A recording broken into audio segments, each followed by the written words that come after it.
Good morning everybody.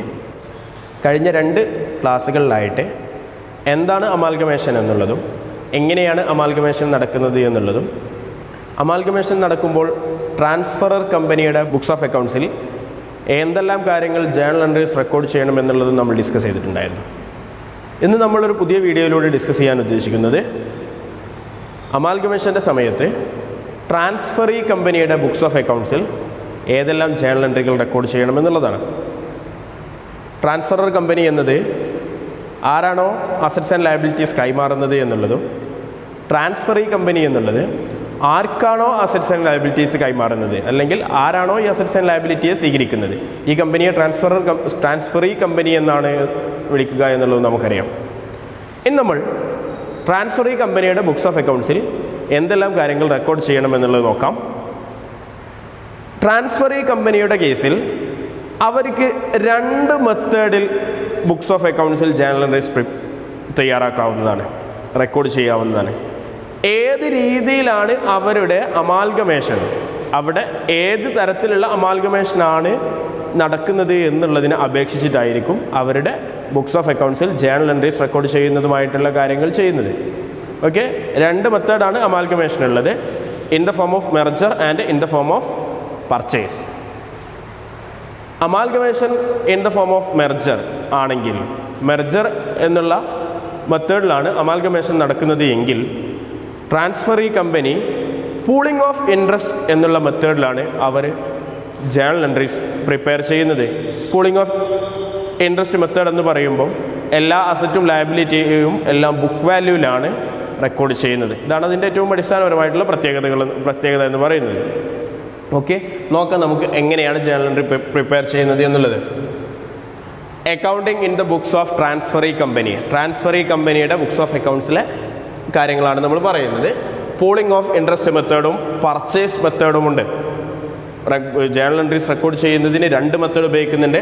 Amalgamation in the form of merger ആണെന്നുണ്ടെങ്കിൽ അവിടെ pooling of interest method ഉപയോഗിക്കും. Amalgamation in the form of purchase ആണ് എങ്കിൽ അവിടെ purchase method ഉപയോഗിക്കും.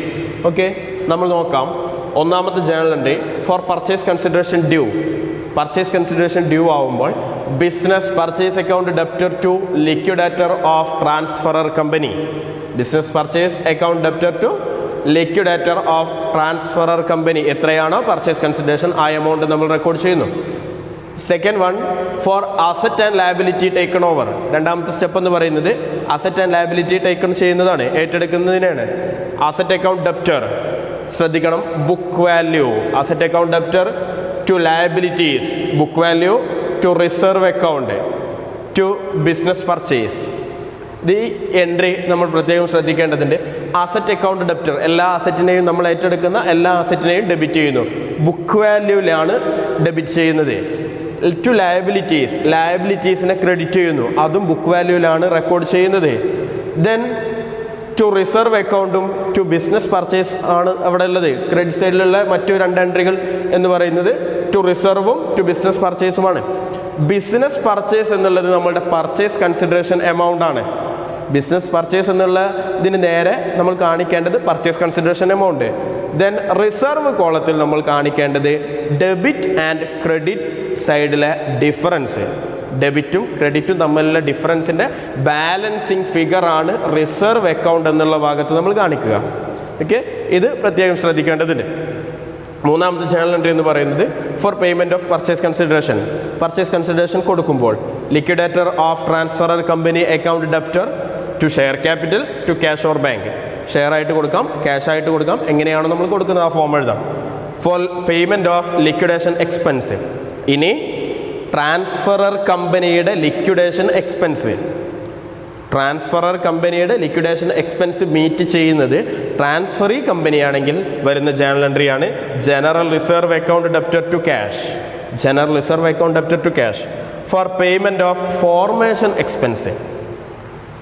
കഴിഞ്ഞ ക്ലാസ്സിൽ നമ്മൾ പറഞ്ഞതുപോലെ പി ലിമിറ്റഡും ക്യൂ ലിമിറ്റഡും ലിക്വിഡേറ്റ് ചെയ്തിട്ട് പി ക്യു ലിമിറ്റഡ് ഉണ്ടാവുകയാണ് എങ്കിൽ അവിടെ പി ക്യു ലിമിറ്റഡ് ഫോം ചെയ്യാനുള്ള എക്സ്പെൻസുകൾ ഉണ്ടാവും. ആ എക്സ്പെൻസിൻ്റെ ജേണൽ എൻട്രിയാണ് for payment of formation expense. പുതിയ കമ്പനി ഫോർമേഷൻ ചെയ്യാനുള്ള expense. Preliminary expense account debtor to cash. ഈ 5 എൻട്രിയാണ് പൂളിംഗ് ഓഫ് ഇൻട്രസ്റ്റ് മെത്തേഡിൽ ഒരു ട്രാൻസ്ഫറി കമ്പനിക്ക് വരാനുള്ളത്.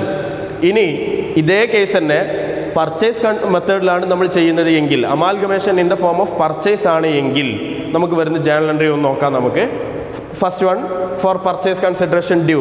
പർച്ചേസ് കൺസിഡറേഷൻ ഡ്യൂ ആകുമ്പോൾ journal entry business purchase account debtor to liquidator of transferor company. എത്രയാണോ നമ്മളുടെ പർച്ചേസ് കൺസിഡറേഷൻ ആ എമൗണ്ട് എഴുതുന്നു. Second one for asset and liability taken over. അസറ്റും ലയബിലിറ്റിയും നമ്മൾ ടേക്കൺ ചെയ്യാൻ പോവുകയാണ്. Asset account debtor to liabilities to purchase business purchase. Asset account debtor അസറ്റിനെ ഡെബിറ്റ് ചെയ്യുന്നു. Revised value or book value, amount column ശ്രദ്ധിക്കണം. Revised value or book value. Revised value ഒരു പക്ഷേ തന്നിട്ടുണ്ടാവാം, അതുണ്ടെങ്കിൽ അത് എഴുതണം, അല്ലെങ്കിൽ ബുക്ക് വാല്യൂ എഴുതാം. To liabilities revised value or book value, ഏതാണോ ക്വസ്റ്റ്യനിലുള്ളത് അത് എഴുതാം. To business purchase. Pooling of interest മെത്തേഡും പർച്ചേസ് മെത്തേഡും തമ്മിലുള്ള ഡിഫറൻസ് നിങ്ങൾക്ക് ഇവിടെ മനസ്സിലാക്കാവുന്നതാണ്. പൂളിംഗ് ഓഫ് ഇൻട്രസ്റ്റ് മെത്തേഡിൽ എപ്പോഴും ബുക്ക് വാല്യൂവിൽ മാത്രമാണ് റെക്കോർഡ് ചെയ്യുന്നത്. എന്നാൽ പർച്ചേസ് മെത്തേഡിൽ book value or revised value, asset and ലയബിലിറ്റീസിനെ റീവാല്യൂ ചെയ്തതിൻ്റെ പ്രൈസ് നമുക്ക് ക്വസ്റ്റ്യനിൽ ഉണ്ടെങ്കിൽ അതാണ് നമ്മൾ എഴുതുന്നത്. അതുപോലെ തന്നെ റിസർവ് നമ്മൾ ഈ എൻട്രിയിൽ കാണിക്കുന്നതുമല്ല. ഓക്കെ, ഈ ഒരു വ്യത്യാസം നിങ്ങളെപ്പോഴും മനസ്സിലാക്കേണ്ടതുണ്ട്. For payment of third one for payment of purchase consideration. Purchase consideration കൊടുക്കുന്നു. പർച്ചേസ് കൺസിഡറേഷൻ ഡ്യൂ ആയി, ഇനി പർച്ചേസ് കൺസിഡറേഷൻ കൊടുക്കുന്നു. Liquidator of transferor company to share capital to bank. Liquidator of transferor company to share capital to bank. നാലാമത്തത് to record statutory reserve of the transferor company. Transferor കമ്പനിയുടെ statutory reserve record ചെയ്യുന്നതിന് വേണ്ടിയിട്ട്. Amalgamation adjustment account debtor to statutory reserve. Amalgamation adjustment account debtor to statutory reserve.